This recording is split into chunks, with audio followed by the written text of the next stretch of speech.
Hey, yo, good morning. It is time for Coffee Talk. It is Sunday yet again. Sunday yet again. And that means Monday is right around the corner. But it's a holiday Monday, so I think we're good, right? What was I looking at when I did that? That was. I have a nice French roast today. And I've got my nice Air Force mug because even the Army needs heroes. Ah, very good. That's a nice French roast. It was just cheap Sam's Club French roast. I actually like it. It's good. Of course, as I've said before, I pour enough sugar and crap in it that it probably doesn't matter what the coffee is.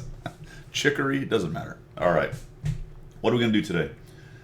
Standard stuff. We'll do some channel news, look at some missions and specials. I'm going to dig a little bit into some of the missions and specials and some things I found in the shop for you guys. I found a couple interesting things. I don't know if you guys know about them. I'll show those as well. Care package hotel missions. I finally figured out what's going on with those things. It's actually pretty good. And then some subjects du jour, which we'll get to that in just a minute. Those are going to be pretty good. One of the things will be how to report physics abuse. That's pretty cool. I think that's high on people's list right now. So we'll dig into that on the website and show you guys how to do that. They are looking at it. And then the tactics question of the week, which is a follow-on to the one from before. A great question from somebody on the YouTube channel. We'll take a look at that and we'll break that down just a little bit more. Had a fantastic question on that. That was on one of my videos a while ago. Check this out. So first things first, what is this? This is the Manticore. I have the Manticore. I finished the grind for the Brit lights. And here it is in my garage. And I put these big ridiculous teeth on it because it sort of looks like it's got eyes. And then I put funny colors on it. So I don't usually do stuff like that, but whatever, I decided to do it. There you go. The Inner Child, right? The Inner Child is coming out, but pretty cool. I did play a game in this on my Sheriff account with a pretty good crew. It's kind of interesting, slight sidebar right here. On the Sheriff account, unless you tell them to go in and add the tanks, now you can use free experience, which is what I did, and I free experience my way up to the Manticore and then bought it because I've got plenty of gold and silver and all that on a Sheriff account. But what I don't have is a full crew. So in the past, what you would get is 9 to 13 skills. I think the 3-man crews would be up to 13 skills, as I believe, or maybe 15, depending on which qualifications they had. It's going to be interesting once we have them go in there and add the skills to this crew on the Sheriff account, because it's only 2 people. And I don't know, I'll have to count it up. I don't know what it is for the one guy. The commander, I think, has 3 of the quals. And the other guy, driver, I think there he is right there, has 3 of the quals, and the driver has the others. So, well, let's just look at it. Since we're already on a tangent, what do they have?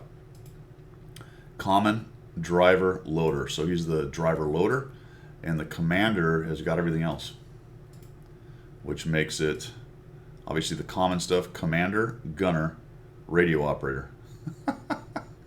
Now you can see what I've done is I've taken that special crew member from Hotel, Package Hotel, Twitch Package Hotel, Care Package, and he comes with 3 skills starting on his 4th. And then I grabbed a crew member, I think he was actually in my Conqueror GC, was a pretty good crew because I used the same crew through all of my grind a while back on the artillery for the Brits. And you can see he's got 4 skills working already on his 4. So it's a decent crew, but for the Manticore, check it out. What are we missing here? We don't have any repairs or concealment, right? So I've got 6th Sense, that's mandatory. Brothers in Arms, I believe, is mandatory in my opinion. The better of the 2 vision mechanics, and I'm just starting on the other vision thing, right? I don't have repairs, I don't have concealment, no mentor. These other 2 are whatever kind of things. Snapshot's important. Deadeye is a pretty good one. You can see that, holy cow, how long is it going to take to grind that guy out? On the Sheriff account, he had enough skill. The guys I grabbed from another tank had enough skills for 9. And what I should have done was dig around and find the ones that were 13. That was my mistake. I could have probably got a slightly better crew member. And there were still some things left over that I would probably want to have. But I don't know who's got a 9 skill crew anywhere. Are there any of those in the game? I bet there are, but there certainly aren't very many of them. So I thought that's pretty cool. All right, so we're done with the grind there. My reviews for the 7 and 8 are out for the Setter and the LHMTV. Check those out. The 9 will be out this week, the GSOR. I'll just take a quick look at this because just give you an update on how I did with these things, which was decent, not amazing. Let's see if we can find the Brits here real quick. There we go. So we got the Brits, we got the light tanks somewhere. There they are. All right. Setter 63%, LHMTV 86 battle 64%, GSOR at 55. And the upshot is, in my opinion, the GSOR of this entire group, excluding the Manticore, which I don't have an opinion on necessarily yet, although True does say it's pretty good. The GSOR is the weakest sister of the three that I have extensive knowledge of right now. I mentioned in each one of those videos that I believed I was probably a 55 to 58% solo player in these kinds of tanks. So I think I'm still overperforming in the Setter and the LHMTV. I think the LHMTV may actually be closer to 60% for me because it's just that good in tier based on what it does on its type of play style. So right now I think I'm overperforming a little bit in the other two, and the GSOR is really where I think I would be, especially with the weaker tier 9 tank that the GSOR is. 55% is right in there, and the numbers go with it. What's interesting is my numbers on the LHMTV are about as good as the GSOR, minus quite a bit more assistance, but you can see that the damage per game is very similar. And I do mention that in my upcoming review of the GSOR, that the upgrade from the LHMTV to the GSOR is anemic. So there's really not actually much difference between the two, which is very interesting, but you'll see that in my review of it. Remember Guido Grind, if you want to use an invite code, that'll get you a RAM 2, some gold, some premium time, and some personal reserves. If you would like to start a new account, or if you're brand new to the game and you're just checking this out for some reason. And my next stream, I am unsure, maybe later today on Sunday, maybe tomorrow on Monday. Those are two maybes. It's a holiday weekend. I'm very busy right now. So I'll see if I can crank out a couple hours somewhere in there. It's going to happen, but I can't tell you when. I know that sucks, but there you go. All of my legion of fans just waiting, I'm sure. I'm laughing because we're going to get to this later. Wargaming paid a bunch of big-time influencers, Twitch streamers, to stream Steel Hunt, to advertise the game. We're talking guys with millions of followers. So that was a huge exposure for the game. It was Steel Hunt. Anyway, if it brings people to look around, that's great. We'll talk about that a little bit, though, later on, because I thought it was kind of interesting. Okay, moving on to missions and specials. Let's do this thing. All right, let's get started. You know, life's hard. It's harder when you're stupid. I just did about a 15-minute segment on the shop, and I did not have the other screen showing, so... I suppose I can't do. Maybe I could just edit it in, but I can't because I don't know where my mouse was at all times. Okay. Holy cow, that's going to cost me some time. All right, here we are. Featured stuff. First thing I wanted to talk about was coupons. So we're in the featured. You'll notice that we got a mega pack and a KB5 value pack that has to do with the Festival Fair, which is a advent calendar thing for the summer. They're going to have a tank every day. You probably noticed it when you come into your client. And some of those have been pretty good deals. I want to talk a little bit about coupons. You'll notice that I have 3 coupons. And I was digging around these things because when I looked over here, I went, well, that's interesting because these 2, that's that little coupon symbol right there, they let me use coupons. Huh, interesting. I went, well, what do I get out of a value pack? 5,000 gold, 30 days of premium, some stuff, and a KB5 for $59.99. But what if I go purchase and I add my coupon, and it comes down to $47.99. Well, a 112, the Chinese preferential heavy tank, is $46, and I get 5,000 gold and 30 days of premium. That's actually a pretty darn good deal. Now we can talk about whether you want a KB5 in today's meta. It's preferential. In the 357, it suffered quite a bit. In the new matchmaker, it's not as bad, but it really didn't fix preferentials too much. Remember, they were going to change preferentials to standard, and there was a huge outcry.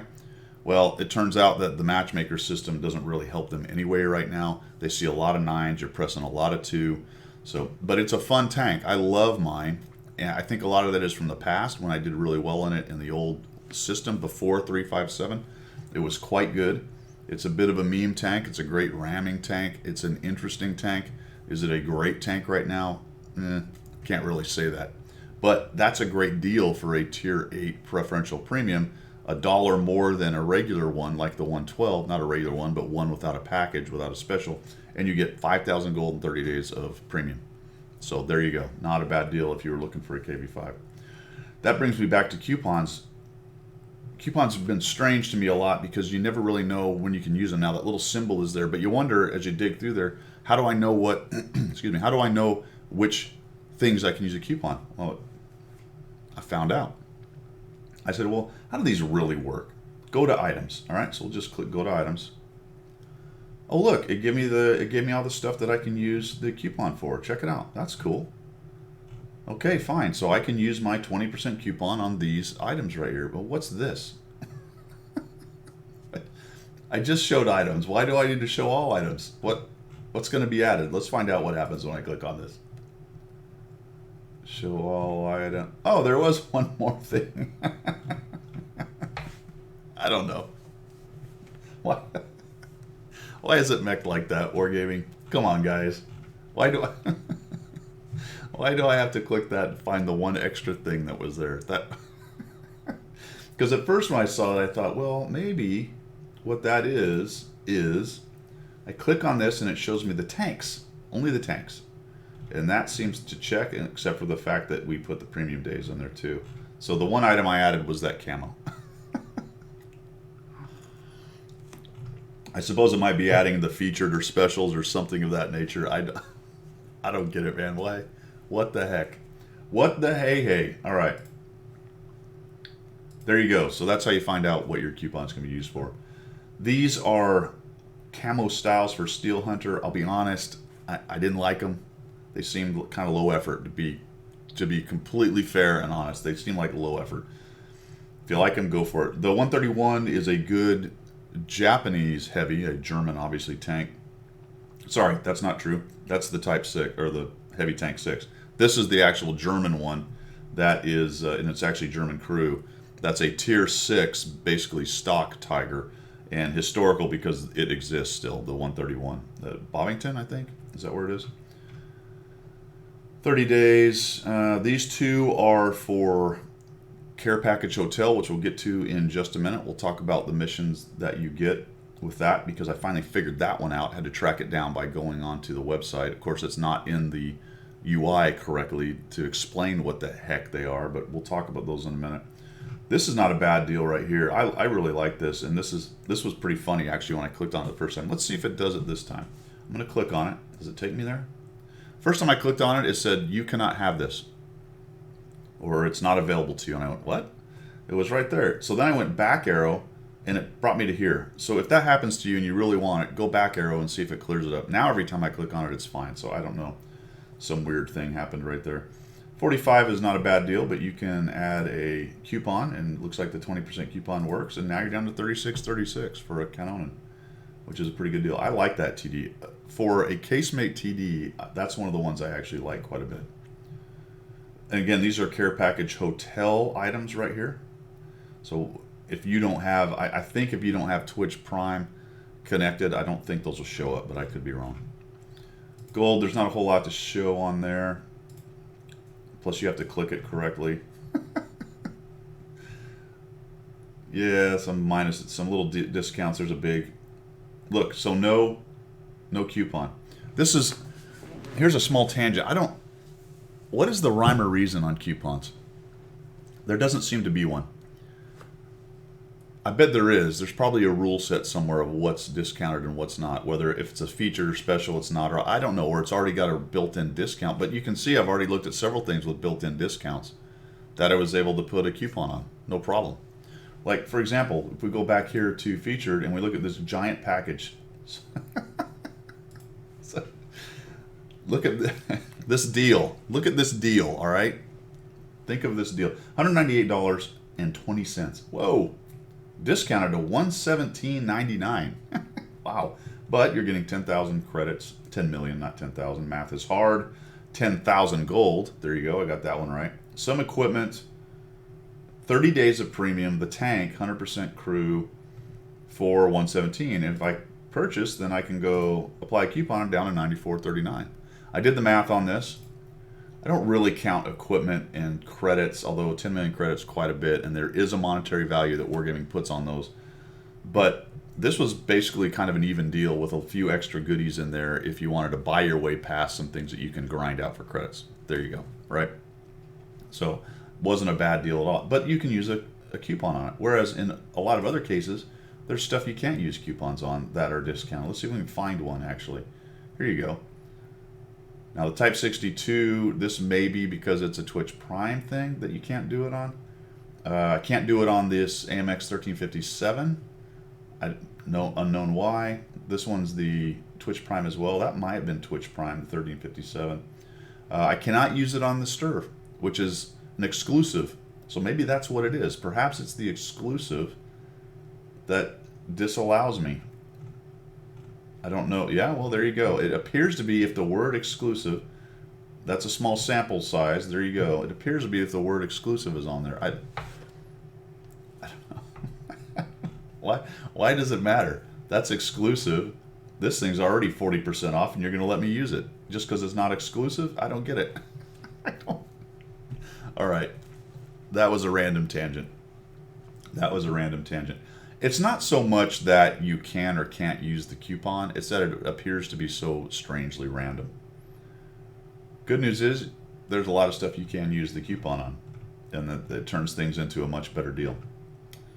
All right, that is about all. Nope, that's an exclusive. You cannot use. I was going to say that's a good tank. Not a bad price actually. $35.09 for that tank right there. All right, cool. Let's go to Care Package Hotel missions since we're already here. All right. This is the article. Care Package Hotel comes with a rental of the T-34 and the Type 62, and then a discount on it. So those are the two that are attached to Hotel. There's special loot. You get this commander, which is cool because that commander could be any nationality. You get to pick it, but it is a commander. What you can't do is change it from a commander. And I don't know actually if you can go in afterwards once you select it. Once you hire him, maybe you can change his qual. I don't know. I think it's shaded out. We have these decals in metal I could care less about. We get some kits, okay, fine. Some missions for ×5. Those are actually pretty cool. Those were quite good because they helped accelerate my grind of the GSOR a lot. And then one day, World of Tanks premium account. Now, the missions, which are horribly mech'd in the UI and make 0 sense. In fact, they show, but they tell you nothing about what you get. Drives me crazy. All right, what do you actually get? First reward, ×2 crew, you get one of these little guys right here. You can do this 3 times a day. Random battles, you need to be in top 10. For the second reward, you get one of these little dudes right here. And hey, you get blueprints. That's not even mentioned in the UI. That's what drives me crazy. It says, all right, here's your mission, and there's no indication of what the bloody reward is. And you get 15 of these guys, and you go to here. Then you can get up to 30 of these guys. You get a bunch more Universal and National China. And remember, it's the Type 62 and the T-34, so that's the blueprints that you're getting national-wise. Fourth reward, some more blueprints. Well, I don't know why. Why is the third reward 8 and 4, and this one is, oh, there's 4 together. Okay. I see. 8 Universal and 4 of some kind. So American, Chinese, and then 2 more of each. All right, fair enough. Got that. And then this is actually pretty cool because once you get finished, you get to the ×5 and 30 times per account, 5 times crew XP. That's after the daily double or triple or whatever. Most of these experience modifier games or missions require you to play one game and get the times whatever it is, the standard times whatever it is, and then you move on, and after that you keep accruing the stuff. And I believe all this stuff has to be done in the King Tiger Captured. That's the only issue with that, so we'll take a look. We'll take a look when we get to the UI, but all right, so there you go for the Care Package Hotel missions. Finally figured all that BS out. All right, let's move on to the UI. Man, I am really glad that I didn't just put this all together and edit it and send it out. Because I would have been talking forever with just a blank screen. Holy cow. Let's go to missions. Here we are, fellas and ladies, if there is one. Steel Hunter. Those are the missions for Steel Hunter. So there you go. You're playing Steel Hunter. We'll talk about that in a little minute. Player Tank Class Right is back. The codes are on the main page, so you've got to go get your codes to unlock for light tanks, medium tanks, heavy tanks, TDs, and not Artie. The the write-up says, play your tank class right for every class in what, and then in parentheses, except Artie. Well, then that's not every class, is it? Frankly, it's too bad the Artie players don't have missions. Not that I advocate for Artie too much, but I don't know. That's kind of painful. I don't know why it would matter. You have a 3 Artie limit. Maybe they want to disincentivize people playing it as much. I don't know. But with a 3 Artie limit, who cares? Put some missions in there. Let people get missions who like Artie. I mean, I don't get it. All right, hotel. There it is. First reward, right? So we click on that. Select the vehicle. So only for the King Tiger captured. But nowhere in there does it say what the reward is, does it? ×2 crew. But then we get to the universal, we get to the fragments and stuff, but where is the information on what you get? Nothing. You get these, but it doesn't say anything about the fragments. That's what drives me crazy about those. Okay. Tank Festival, this is the mission. It's on the bottom right. We'll go grab it in just a second. Actually, let's just do it right now. See if we can actually make this happen. If you need to get to your festival fair, it's this tiny little billboard. It's not this big thing or anything obvious. It's this little billboard right here. And there it is. Let me move it over here. Mission accepted. That's where you click right there. All right. So make sure you do that. Because when you do that, and that's the tank, purchase using gold is, how much is it? 7,800 gold. So if you got a lot of gold, then you can actually get the KB85 for 7,800 gold. See, I'll be refunded 7,500 because I have it. I'm essentially paying 300 for a garage slot. Don't do that. Do not do that. Okay, back into the missions. So there's your tank festival. I have day 5 mission up. I actually forgot a couple days, so I missed out on a couple of them right there. And you're getting tickets basically out of that for your, which I don't know. That's all I get is tickets. Who cares? Be quite honest. The ×2 weekend, remember you had to have put a code in for that as well. They're not going away, folks. Not anytime soon. This is a ×2 after your first ×2. So if you want to grind a tank and you play it over and over again, you will ×2 experience it every time you play it, as long as you're in the top 10. That's a pretty good deal. And then other missions, nothing really going on there. These are from buying tanks. Excuse me. Premium missions are the standard stuff. So that's pretty much all you've got going on for the missions. Festival Fair, we talked about the coupons. Notice that the Manticore has some awesome teeth. Can't wait to play this thing, man. I'm looking forward to it. That's what I'm doing after we get done here. Let's move on to the subjects du jour. Okay, so we're gonna talk first of all a little bit about Steel Hunt and the paid influencers that we're getting paid to come in and advertise the mode, and really the game writ large. But I found it sort of. I think I understand why they did it, because I mean clearly it's marketing, so duh, got it, noted. You're trying to advertise your game. That's not really what I'm getting at. They spent obviously a considerable amount of money to bring in all these guys who have bazillions of followers. And I guess there's gals, I don't know. The ones I looked at there, I didn't see any women, but there might be one in there, hidden in there somewhere. You're marketing your game, I got it. But the part you market is this Steel Hunt, which is the Battle Royale, Fortnite, Rust, whatever various Battle Royale games are popular, which seem to pop up like weeds every couple months or every couple weeks. Some better than others. Some do better than others. So you've got this game that you've been doing for 8 years, but the thing that you're going to use your influencers on is this, what I'm assuming is a temporary mode, but maybe not. I don't know. So does that mean that potentially this is something that's going to have a follow-on, as in they're going to attempt to make this mode more permanent? I don't know. The game mechanics in it are very standard, industry standard, right? You've got HP recoup, you have looting dead bodies, you have upgrading inside the actual match itself, getting more powerful, grabbing loot, all of that kind of thing. Lots of different power-ups and cooldowns and all that jazz that goes on with those kinds of games, which is very, very different from World of Tanks. And in fact, they've actually changed the vision mechanics to something a little simpler, really, I think, at the end of the day. Because trying to get somebody, an influencer who's never played the game, and come in and say put them in a tier 8 or tier 10 match, and attempting to explain what is a very complicated game that takes a long time to kind of start to understand, would be very frustrating. And I think they've run into that in the past. So I thought it was interesting that this is the way that they went with it. I've looked at some of these. I watched a little bit of it. Some of our NACCs, and I don't know if EU's doing this or if this is international, to be quite honest. I didn't look at it that close. But some of our North American CCs, Sophie, Mountain Man, True, a couple of the others were teamed up with these guys, and they did this thing. And for the most part, it was pretty copacetic. Everyone was getting along. But there's a couple of these dudes who are, I'm not going to get into names, very, very strange, to be quite honest.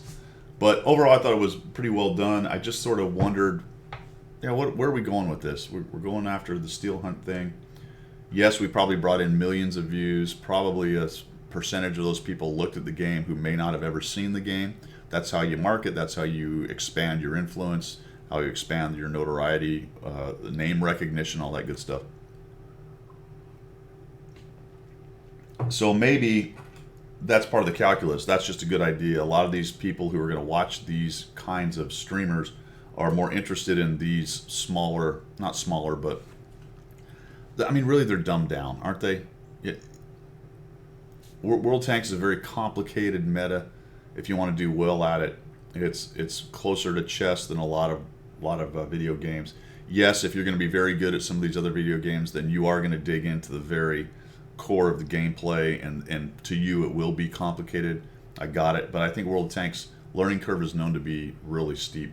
So I suppose it was a good opportunity to bring them in. Immediately they could be kind of effective and enjoy it and give some positive reviews and stuff like that. I just wanted to report on that. That was kind of interesting overall. A couple of them I would not have hired, but there you go. That's just Guido.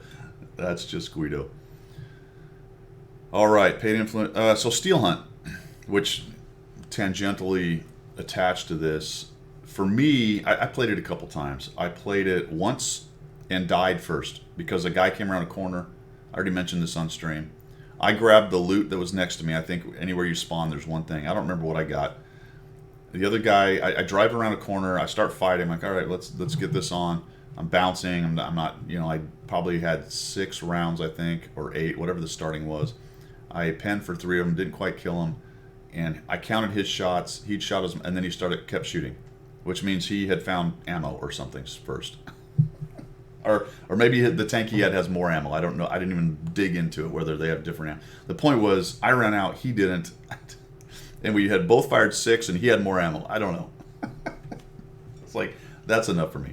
The second time was platooned with Cabbage and Domo, which was enjoyable because you're platoon and we were chatting. Actually, they were chatting because they were streaming. I was just chatting via text because I wasn't in a voice comm with them.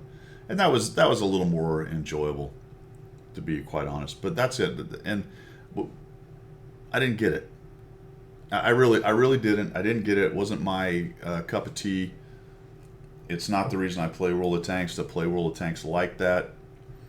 I don't know. Let me know down below. What did you guys think? I'm not here bashing it. It's definitely popular. If you read the forums, there's a lot of people that love it, and that's cool. But we continue to get this kind of dispersed focus in this game from the devs of continually putting these other modes out, and I'm not really certain what the purpose is.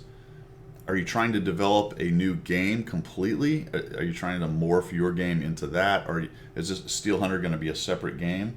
I suppose that's always on the table, potentially. If it does well enough, then yeah, that maybe they make a new game. But that's time and effort and money and man hours and all that stuff put into that. That's taken away from elsewhere. they're probably looking for their next big game, so they're going to start throwing stuff at the wall to make it stick. That's what any company does in development. This game's long in the tooth. So I know there's a lot of things going on right there, but I just keep coming back to, every time I think about it, and even as I'm talking about it with you guys right now, I don't get it, man. What's the purpose? I keep saying we. It's not we. I don't, they don't give two craps what I'd say unless I get really crazy over the top negative with them, and then I won't be a CC anymore probably. But what's the plan with something like that? Let me know down below if you guys think you know. I don't know. It is definitely interesting to watch. I wish them luck, as always, with stuff like that. But I just always come back to questioning, what are we doing? What's the plan with this? Is it just a one-off fun thing? Okay. Well, how many one-off fun things are we going to spend time on? I don't know. All right, there we go. Back to the Wii, right? The royal Wii. Okay. Well, here's some interesting things. Hold on. Let's do something here. I'll be right back. All right. So I recently did a video because I saw a thread on Reddit about some guys who were rigging, or at least it looked like they were rigging, and eventually three replays showed up. Actually, one of you guys sent me one and said, "Hey, I have a replay of one of these games as well." And apparently what it looked like was a guy had taken a platoon and then had two sock puppet guys with him. And then there was another platoon. This was all tier 10s. This guy was running his Chieftain T95/4201, I think it is, or 4201/95, whatever it is. The reward tank for Clan Wars, the tier 10 heavy. And they were counting in, it looked like. So they'd show up in the same game. They played really late at night when server population was small, so they had a really good chance of showing up in the same game. Rarely, if ever, is the game going to put two platoons of tier 10s on one side. It's possible, potentially in a large server population with a lot of platoons playing, but on NA, it's very infrequent that there's two platoons. And if there is, there's two on one side and two on the other. And in these cases, the other platoon was two Mouses and something else. Carnarvon AX on one, or Centurion AX, whatever the tier 10 one is, and then another one was a Leopard one. And in each example, the enemy platoon going against feeding the damage to the FV would all drive to one spot and get farmed immediately. And he'd be shooting them through the face, and they wouldn't maneuver. The Mouse would make no effort to try to stop the damage. The Leopard just got obliterated, and the Centurion AX, I think it was, rolls up and he gets killed as well. In addition to that, the FV was tracking the Mouse, getting tracking damage in some cases as well. So I did a video. It was very obvious, and I think what happened, the upshot of it is, I think what happened is that Chieftain account, he actually changed his name, but I understand he got banned. That's third-hand information. I have no direct information from anybody at Wargaming. They don't tell me that. But my understanding from other players is that it looks like that account got banned. For how long permanently, I don't know. Frankly, I would have deleted the account and said bye-bye. But that's the burnt ground, right, version of it, over the top version of it. So what about the people that were helping? Well, that's where it gets a little bit more interesting, because I get a message from one of them, and it says, "I've seen your video about KZ guy." That's what his name was. It's something else now. Match rigging. My clan commander sent me the link. I had nothing to do with the rigging, but Wargaming banned my account, and after jumping through several hoops, I got it back finally. So, okay, on the surface of it, if that's true, then I'm glad he got his account back. I believe you, thousands wouldn't. That's my next comment. I asked, why were you platooned with the guy? Seems like a standard common sense answer. I wasn't platooned at all. Somehow, the guy was using my name as like a bot. I didn't have a clue anything was going on. Since getting my account back, I began to go through my friends list, and I have several players with 8,000 to 9,000 personal ratings, and from some of the top clans.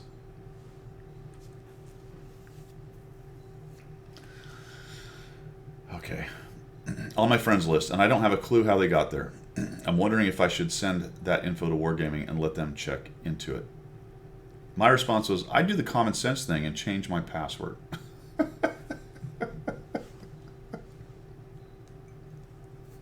potentially change the email it's attached to. I don't even know. I don't know, man. So I actually put that into Discord for the Watt NACCs, and one of the CCs came back and said, "Hey, you know what? There actually was a hack of some kind, fairly well known amongst some people, that some emails and passwords, accounts had been hacked, had been stolen somehow." Let's go on a small tangent. When people say hacked, I don't remember, but if you remember, but there was a big politician last election that got hacked because her password was password. You know what I'm saying? So you didn't get hacked. You're an idiot.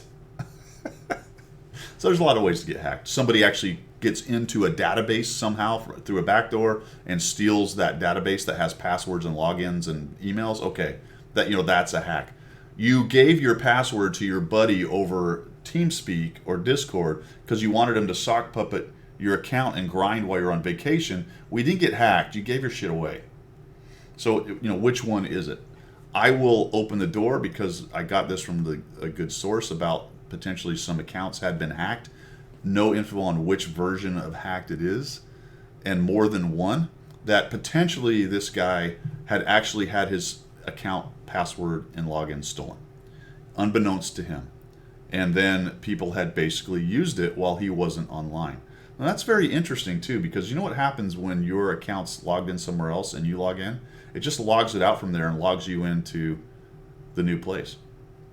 And unless you're really paying attention to your money and what's going on, you may not even notice what's going on, right? So there you go. Maybe that's what was going on. If that's what was going on with this guy that did this, used to be KZ, now is somebody else, then that is even more reason to have this dude hacked and slashed as far as account goes and gone. Now he'll just make a new account and do it all over again. But that account that he had been built up. There was a 260 on that account, by the way. And he's a very average player. So, what's going on here? Is that his account? Did that account get stolen by someone else? Did he sell that account to somebody who's now using it as another? There's a million possibilities here for the rigging thing. So, I don't know. I thought it was interesting. And I guess my follow-on question, now that I hear this and I hear from the other CC that, hey, yeah, something like that did happen, then my next logical question is, WTF? How? Where was that data taken from? Out of the Wargaming servers somehow? An inside job with someone who has access to that stuff? You know what I'm saying? Potentially a hack into a third party that's carrying logins and passwords, because some of the cheat sites do that kind of garbage. You actually log in with all that. There's a lot of possibilities here, because a lot of different third party sites, Tank Rewards, that's not third party, it belongs to the company, but it also logs in with your stuff. Twitch logs in kind of with your stuff. There's a lot of weird different ways potentially that can happen. So where was it? And why, if it happened and it was fairly widespread, why has nobody been told? You know what I'm saying? That does get tricky. Companies don't necessarily always tell you when stuff like that happens. Only when it gets really big and really embarrassing, a la some of the banks and things like that, does it ever come out publicly, and usually it's much later than early.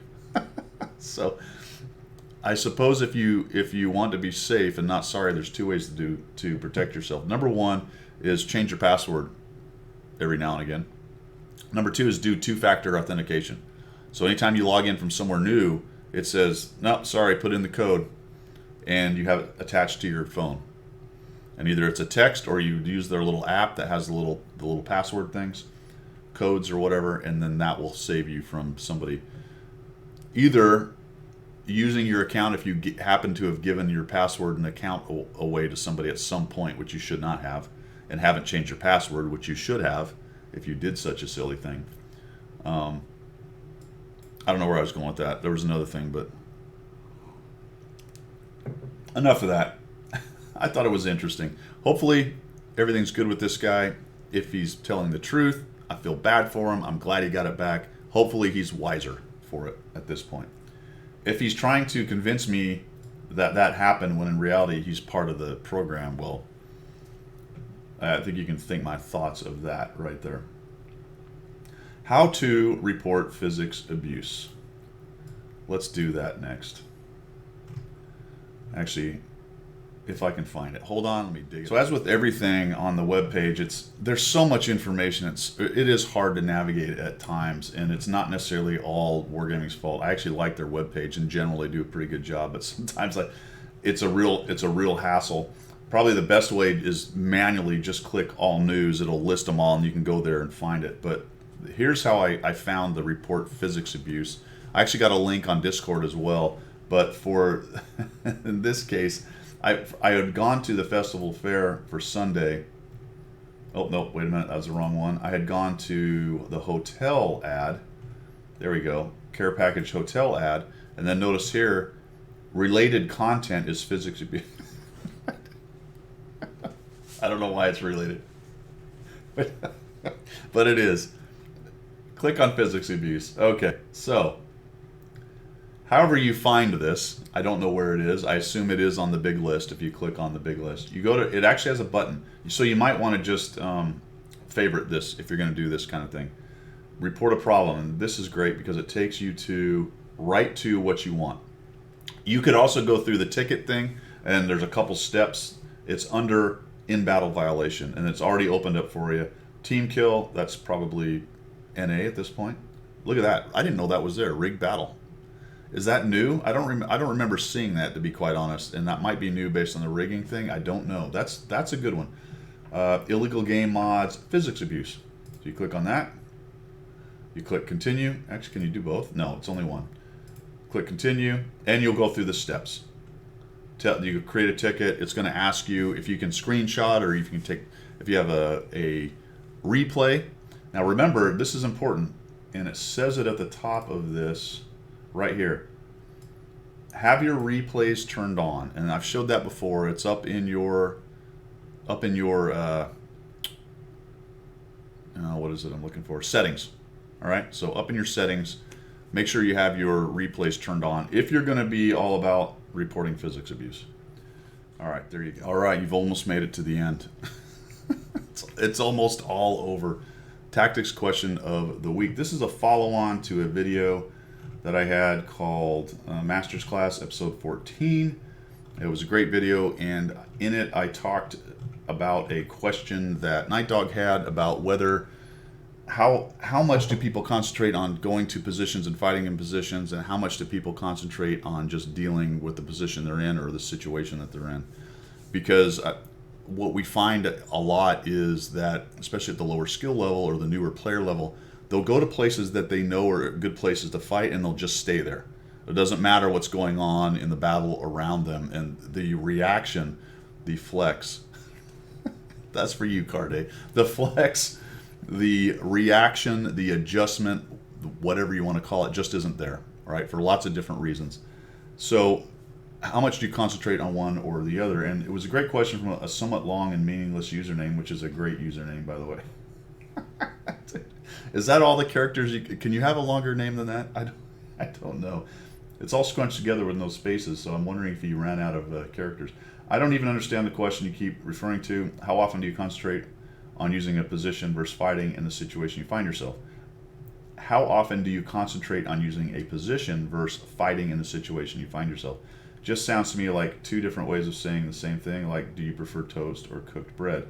Mind explaining? So Squash comes back and said, I think what Guido is saying is when you do stay in the spot you're in versus moving to a different location, there you go, or to bring the fight to the enemy. Most of my team chose to stay in their position the entire game, which I took advantage of by being our eyes. He said, all right, well, that's a pretty simple question, in my opinion. If there's nothing to shoot at, then you move until there is something to shoot at. Very sadly, most player base would rather sit in camp instead of moving around the map to support the team. So all great comments and questions, and completely valid. And Squash has the right of it there.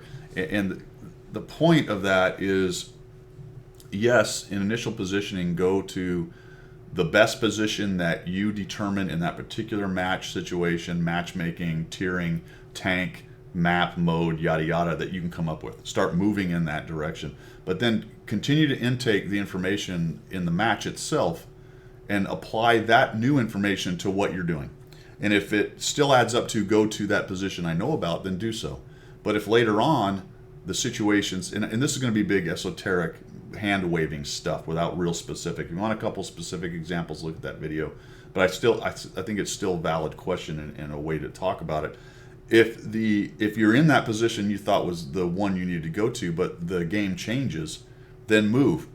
Ideally, you have enough map knowledge that you're moving to a specific new position that you know is good for that situation or will at least do for that situation.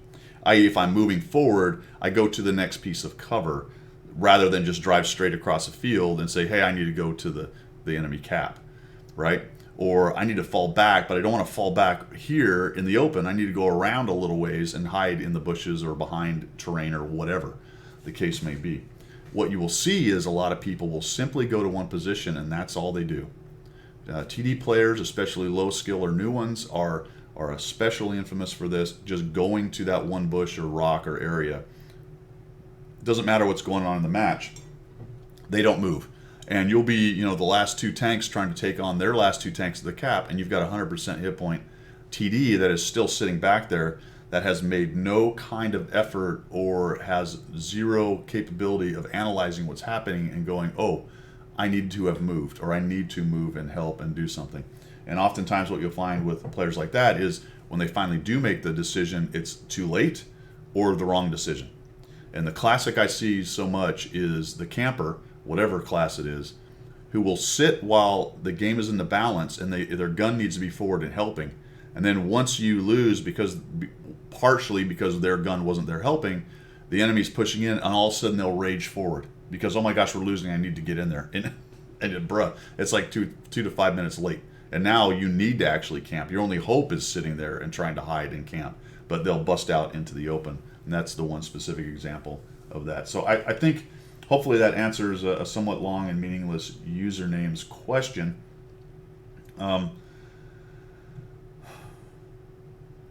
Let's see. Yeah. If there's nothing to shoot at, then move until there's something to shoot at. And that's great. I mean, that is the basic idea of it. That is the gist of it. That if your gun is not in the game, if you are not currently shooting, you need to be creating an opportunity to shoot. In general, sometimes you have to let them come to you because you're so outnumbered or defensive or the flank's weak or whatever. But that doesn't mean you can't maneuver a little bit even in that area to create your own shots. So it's just that balance between, do I just go to a spot that I know is good for that tank and class and sit there? Or do I start in that direction and then flex or react to the battle? For me, the flex, react, move, relocate, whatever you want to call it, is obviously the best idea in the game. And really, all the best players, that's one of the biggest things they talk about. It's the hardest thing to learn in the game. And it's the hardest thing to apply. Even if you know it, and I can sit here and talk about it, what the situation you find yourself in and what the reaction is can sometimes be the wrong one, right? Depending on how you've analyzed and all the other vagaries of RNG and matchmaker and stuff like that. So I thought that was good follow-up to that question. Hopefully that cleared up for a somewhat long and meaningless username. It's not as easy a question as saying, hey, how do I side scrape, or one of the basics, what does gun depression mean, or something like that. This is really one of the biggest things about this game to get good. It really is the core of moving from that intermediate to good player kind of play. Because really, an intermediate player a player who can go to a place and just play really well right there in that class and tank, that's your intermediate skill level. You know where to go, you play really well there, but your reactions aren't necessarily as good after that, reacting to the rest of the flow.